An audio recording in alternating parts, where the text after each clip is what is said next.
Toy Spot, we are having a look at the Hasbro Marvel Infinite Series Heroic Age Iron Man. Not really from the more recent line. In fact, if we flip around the back of the package, the other figures available would have been Hulk, we have the Grim Reaper, we have Hyperion, Marvel's Wasp, and Captain America. So it's a little bit of an older line. It's about 3 or 4 lines back. But I saw it in store and wanted to pick it up and give it a review. The read-up says, this is the sleekest, most lightweight armor ever designed by Tony Stark, built to meet the parameters of any possible challenge. It is covered in ports that can house any 100 of mission-specific modules.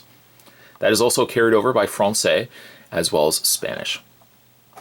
Spot is going to take a break. I'm going to get this opened up, and when we come back, we're getting a better look at the Marvel Infinite Series Heroic Age Iron Man. There's more heading away, guys. Don't go anywhere. Stay tuned. So, having a look at Heroic Age Iron Man, he does come with this, a repulsor blast of sorts. The repulsor blast has been seen before. In fact, I think I picked up a couple of pieces already that have used this attachment, and it just clips onto his wrist. It's not super exciting. I probably will never display Iron Man with this. I appreciate that they could have included this, but as a matter of preference, I wish they could have swapped this out for a proper display stand. I know I sound like a broken record whenever I say that. I always am so pro display stands, but it's really true though. I mean, like, a display stand is so inexpensive, and yet these figures continue to go up in price. Why can't you just throw us a bone and give us a display stand? The figure as a whole is pretty good. I love the paint on it. Nice, crisp, this kind of cranberry metallic red. He's got the gold, of course, in his face. And he's got all these little notches, these ports all over his suit, where the extra modules could attach themselves to. So I do like that. I'm not crazy about the suit. In fact, it's not one of my favorite Iron Man suits. And I think it chalks itself up to the helmet. There's something about the helmet I'm not super crazy about. It seems more narrow than a wider helmet. The figure as a whole is pretty good too, except for one problem. It's Tony's butt. Tony's butt, not to touch too much on that, but I mean, it's the way it's been sculpted, it's way too narrow, and you can't move the legs far enough back to properly display him. He always kind of looks like he's got to go to the bathroom, like he's in a hurry to get to the washroom.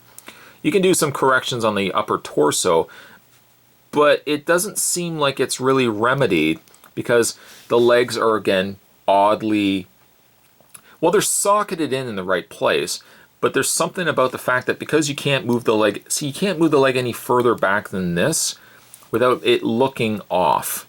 And I guess that's the one glaring issue I have with this piece. Also, things such as swiveled swiveled thigh areas, such as this, become very visible as to where they're pegged in. Sometimes you'll see even a big gaping gap where they do rotate. So that's kind of jarring as well. But paint-wise, I can't say anything negative about the paint. It's very clean. Except for maybe like the back area where the gold is smeared. But like from the front, no complaints. Back, maybe a little bit. He's got his repulsor blast still on his one hand. The other hand's closed, so you can't see that. He's also very narrow in the, well, I guess it chalks itself up to the way that this particular Iron Man suit is.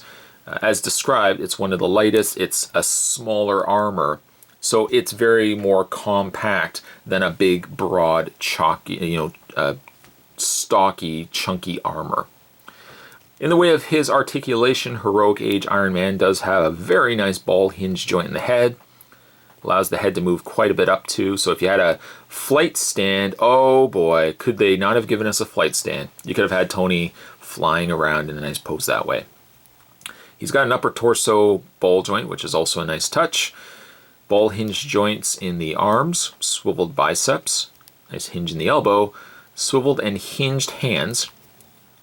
No waist swivel, as you can see, because all of it is in the upper torso. And then the legs go forward, and that's what I'm talking about. See how it stops right there? I wish they had found some way around that. Swiveled, like I've already said, in the thigh area.